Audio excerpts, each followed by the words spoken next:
Balik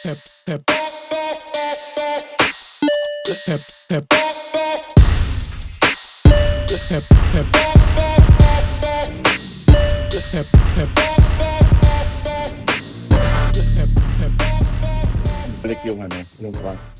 Pinagbabawal to, lalo na sa karera, bawal. Alright, so video natin na to. Meron tayong dalawang topic. Una, anong kailangan mong gawin kapag ka binaha yung motor mo? Napakamahal kong motor binaha. Napakamahal hindi yung expensive. Mahal kong motor. Pangalawa, yung ating Vespa Shop feature, new episode. Frenchman Vespa Servicio is in the house. Bali, tatlo pala. Ito yung surpresa niyang in-install sa akin dito sa Vespa natin.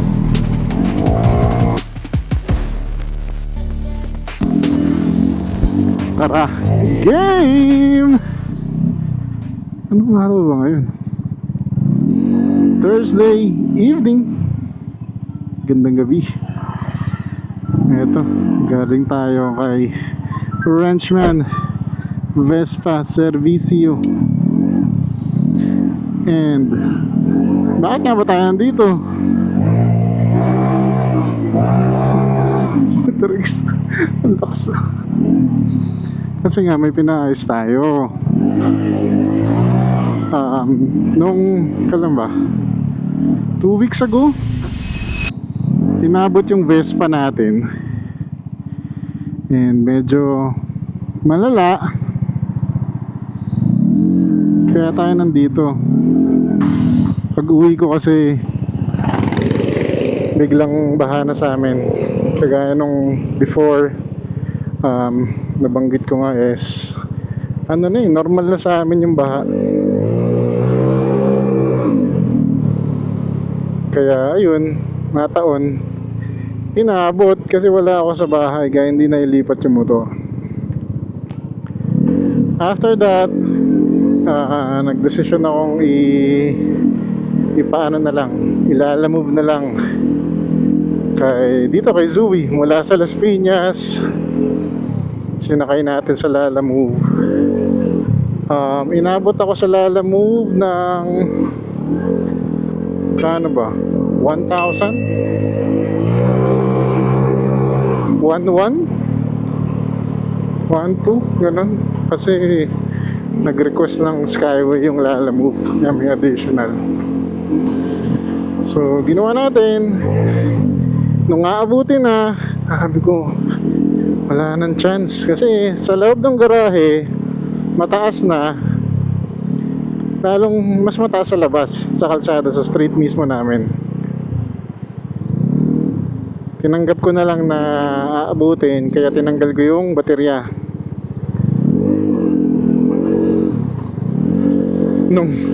Nung una, mga wiring lang yung tinanggal ko sa baterya.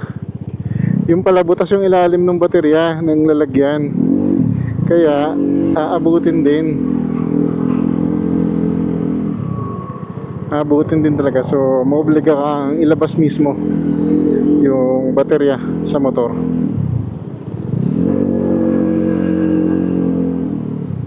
Sa exhaust. Sa exhaust, inaabot din, kaya yun, nabanggit ni Uncle, marami ding lumabas sa tambucho. Kaya yun, ito, gagawa natin siya ng video. Ano nga ba ang dapat gawin kapag ka binaha yung Vespa mo o yung motor mo? In general. Pero generic naman yung dapat gawin kapag ka ganito. At the same time, ito na rin yung Vespa Shop feature natin para kay Frenchman Vespa Servicio. Check natin kung ano yung anong meron dito sa shop ni Zoe.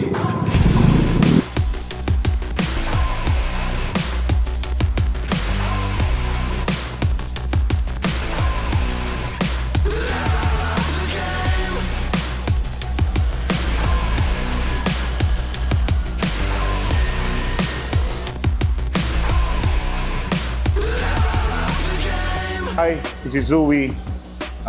Ulit. Hi, this is Zooey Wrenchman ng Wrenchman Vespa Servicio.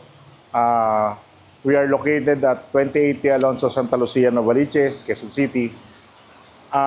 Yung shop before, hindi naman to Vespa talaga.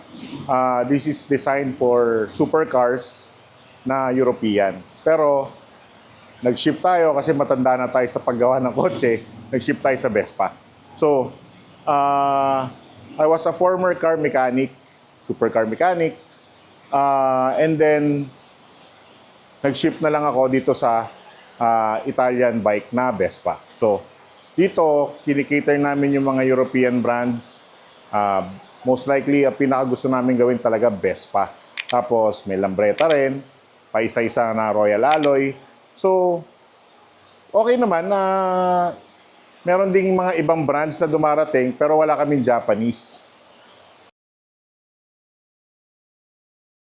So, ang services namin dito is full-on mechanical, engines, electrical.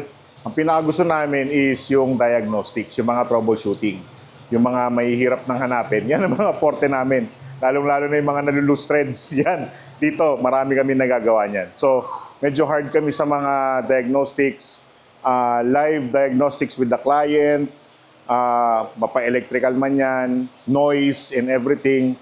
We will try it na, we will see na masubukan naming ma-diagnose na nakaharap ka. Or if not, it is documented by videos.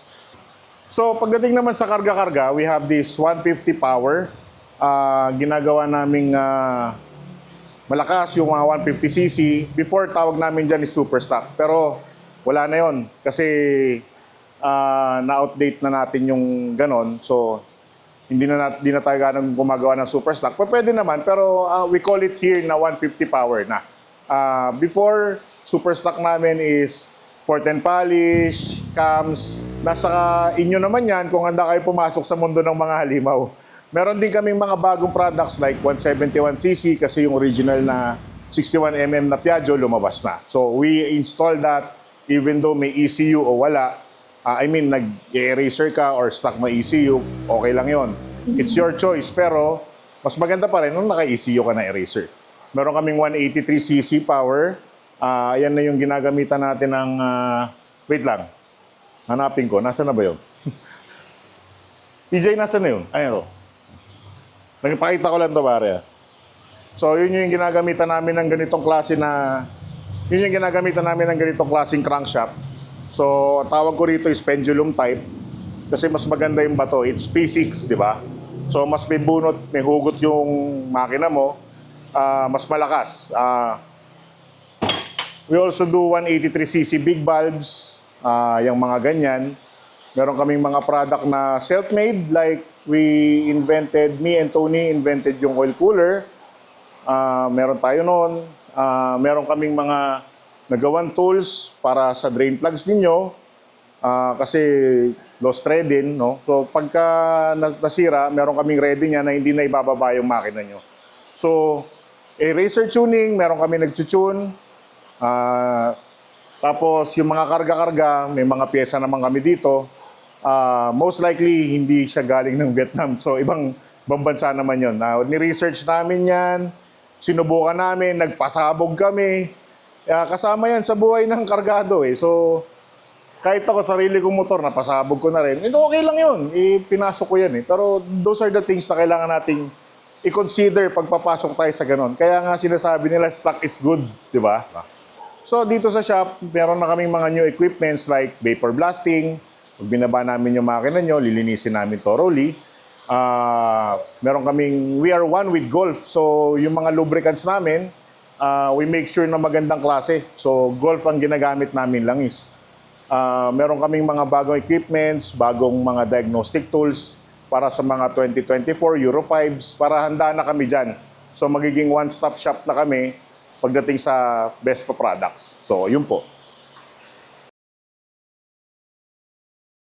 May mga scenarios na mababaha yung Vespa natin. One is yung nasa bahay ka lang na umabot na yung tubig, alam mong aakyat yung tubig, aangat. So, una mong gagawin is you have to remove the battery. Kasi nandyan yung buhay ng kuryente ng motor mo. ECU is connected there, everything is connected there. So, pinakamaganda niyan, tanggalin mo yung connections ng battery. That's a must. Kung hindi umaandar yung motor, nasa garahe. Now, secondly, kung meron kang motor na, like yung Vespa mo is isusulong mo sa baha, consider this. Pag stuck yung motor mo, yung air vent mo is nandito sa ibabaw. Be sure na yung airbox mo is stuck. Mahirap pasukin ng tubig yon kasi nandito sa ibabaw. Pero nandyan yung CVT mo sa baba. If papasukin ka ng tubig at isusulong mo, malakas ang loob mo, kaibigan. So, kasi nandyan yung CVT system natin, it is driven by belt. Maaaring dumulas siya na ma-stuck ka lang ron. Pero as much as possible, wag mong bibitawan yung throttle. Kung nabaha ka na, for example, namatay, wag mo nang i-start. Tanggalin mo yung lagayan ng spark plug, tanggalin mo yung spark plug. Yung cover na ito ng spark plug, tanggalin mo yung spark plug. Saka mo i-crank or i-start. Kasi most likely nag-vapor lock na yan. So by means of that, pinasusuka mo siya ng tubig. Okay? Also, if you're in the safe place na, nasa bahay ka na or nasa shop ka na, o kung gusto mo mag-DIY, tignan mo rin yung langis mo, baka pinasok rin ng tubig. Also, remove the exhaust kasi may remaining tubigs pa yan na naiiwan dyan. So, unang-una, mas maganda kung mahanginan mo yung pagtanggal mo ng spark plug, mahanginan mo yung loob. Tapos, makrank mo para walang kahit vapor lang ng tubig na maiwan kasi hindi siya combustible. So baka masira yung makina mo. So pinakamaganda niyan, pasukahin mo siya ng pasukahin and then yung exhaust susunod naman din yon, may maglalabas din ng tubig. Tsaka always check your oil. And then meron tayong fuses dito sa may floorboard. Tsaka meron tayong relay dyan. Kung meron kang contact cleaner, meron kang panghangin, gamitin mo, yun na lang ang maganda. Masisave mo yung relay, masisave mo yung fuses, tsaka yung connections niya. Also, isama mo na rin yung fuse box dito sa may dibdib kasi most likely, nako-corrode na rin yun. So, yun ang maganda ron. Pero pagka inabot ka na rito, OA na yun. Sobra na yun, Brad. Di ba? So, yun. Electrical connections, relays, and other stuff. Linisin mo na, hanginan mo, may contact cleaner tayong tinatawag, sprayan mo. If hindi ka naman mahilig mag-DIY, call your trusted Vespa mechanic. Marami tayong shops dito sa Quezon City, Manila, provinces, marami tayo niyan. So, may mga groups naman tayo, gamitin nyo sa tama. Okay? Kahit hindi na anonymous yung sabihin mo, but if you need help, andun naman yon. So, magsabi ka lang kung anong marami namang sasagot dyan na maaayos. Okay? Kagaya nito, eto nabaha, na-submerge to, pero hindi umaandar, nasa garahe lang. Quick thinking nung owner, tinanggal niya kagad yung battery. So, pagdating dito, hindi na kami nahirapan na tuyuin yung mga relays and whatnot. After that, binuksan pa rin namin yung spark plug, tinignan namin kung may tubig ba si spark plug. So, visibly wala. Siguro hindi pa rin talaga siyang pinasok. Pero nung napasukan na namin siya, nung kung ano man, safe to start na siya, pinaandar namin, may lumalabas na water dito sa exhaust. So, might as well, nandito naman na siya. We also check yung CVT niya kasi nababad nga. May mga incontaminants na yan. Yung CVT, nalinis na ulit.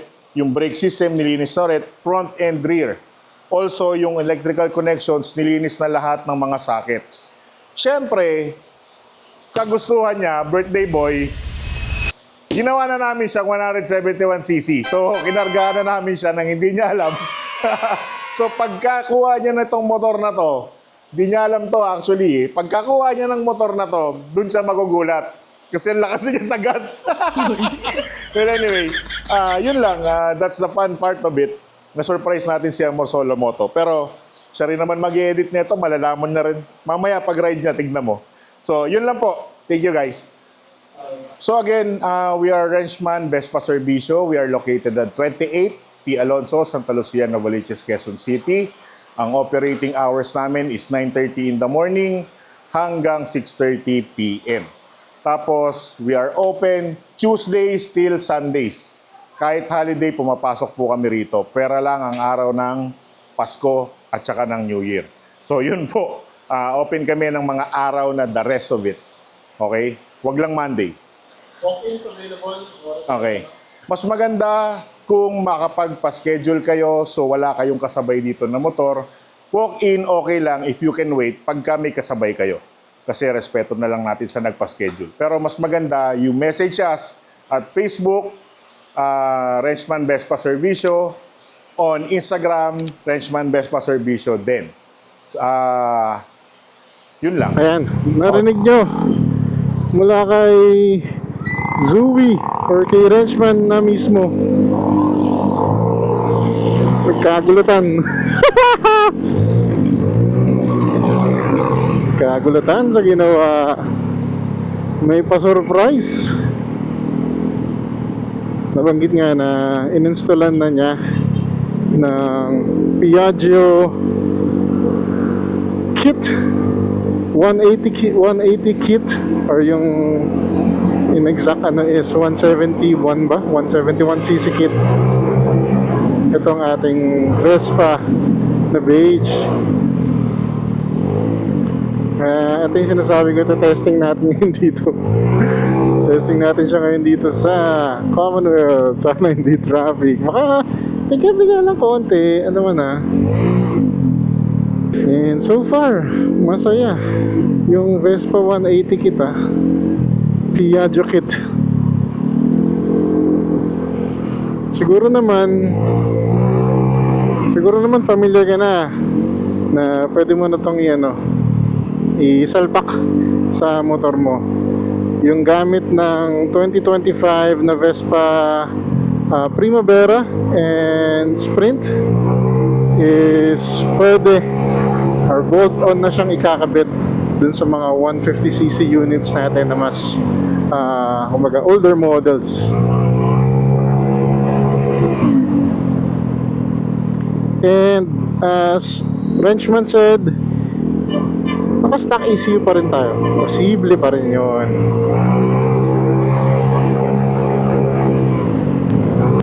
Nakita natin si Vespa Bagal kanina. Napasyal siya at may pinatingnan. First time ko yata ma-meet si Vespa Bagal. Sayang hindi ko pala na-videohan. Brother, shout out.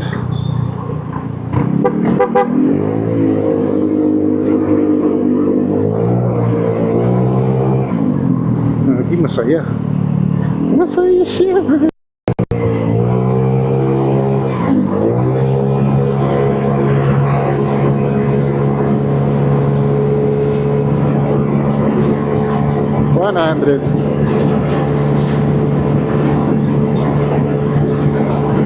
Kaya ba mo hindi mo familiar sa lugar Nakakatakot, baka may mga biglang lubak.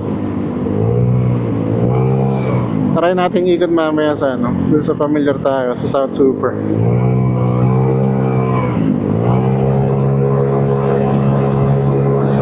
Pero ito full throttle.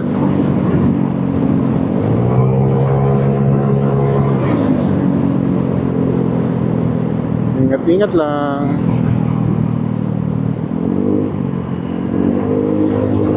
Oopsie, ayan mga ganun bigla ang lubak na lilitaw sa paningin mo. Tapos ayun, kung gusto mo pa rin, syempre it is advisable daw na kung magkikit ka ng 180cc kit ng Piaggio or kung ano pa man, better pa rin na mag aftermarket ECU ka na. Most common sa market ngayon ay Racer. Ayan yung gamit ng nakararami.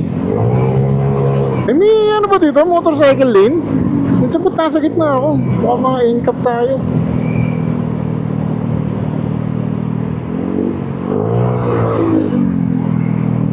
Oo nga pala, may motorcycle lane dito.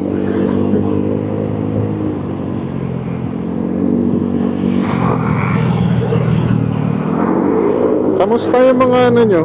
Sa mga nag-upgrade na nito? Meron ba kayong mga na-encounter na issue with the kit?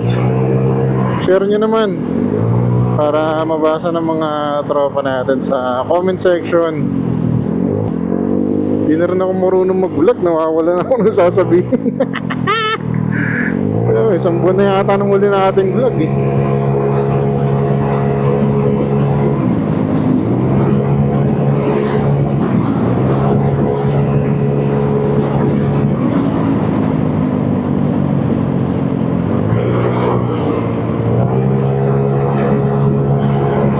Sabi ni Vespa Bagal, mag-upgrade ka na ng Brembo. Na-test niya kasi, okay naman daw. So ano pa lang to, first impression ng 180cc kit ng Piaggio. So far so good. Ano, siguro yun lang muna. Ano, yun lang muna. Sige, yun lang muna sa susunod. Bigyan ko kayo ng update dito kung gaano tayo magiging kasaya. Stock is good. Abangan nyo. Meron pa tayong ilang available na green. Antayin yung susunod natin. Uy, malalim. Until the next one. Babush!